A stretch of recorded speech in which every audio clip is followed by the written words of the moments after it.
Hola, bienvenidos a Tu Comida, Tu Medicina. Que sean las fiestas de fin de año no significa que dejes de comer saludable. Por eso hoy les traigo la receta de este delicioso eggnog con kefir, lo que perfectamente te permitirá balancear los antojos en estos feriados, pero con un pequeño bono de nutrición. Este eggnog es hecho en casa y te aseguro es el mejor eggnog que puedas probar. Cremoso, con sabor a nuez moscada, vainilla y te permitirá agregar probióticos a tu tradicional eggnog. Si aún no probaste el kefir, te lo recomiendo. Esta es una bebida parecida al yogur que contiene buena bacteria y levaduras que tienen beneficios para la salud. Gran probiótico que ayuda a la digestión, mejora el sistema inmunológico, la salud intestinal y las alergias. ¡Anímate!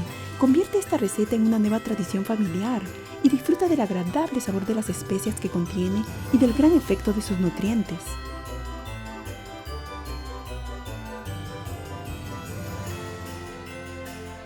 Empezaremos poniendo en una olla a fuego bajo las 3 tazas de leche de coco junto con una taza de crema de leche. Si no consumes leche de vaca, te recomiendo usar una crema a base de leche de coco, como la que tengo aquí.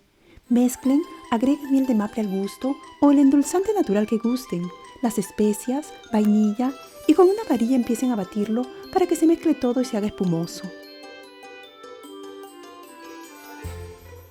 Luego mezclen 2 cucharadas de la leche caliente con las 6 yemas de huevo y bátanlo bien hasta que se mezcle todo. Y luego agréguenlo a la leche y de inmediato empiecen a batirlo con la varilla. Recuerden, debe ser a fuego bajo para evitar que el huevo se cocine antes de mezclarse. De ahí cuélenlo bien y agreguen el kefir y ya está listo. Si no les gusta el kefir, ya pueden tomarlo así calientito o si prefieren refrigérenlo hasta que se enfríe bien. Sírvanlo espolvoreando con un poquito de nuez moscada y a disfrutar de este delicioso, nutritivo eggnog.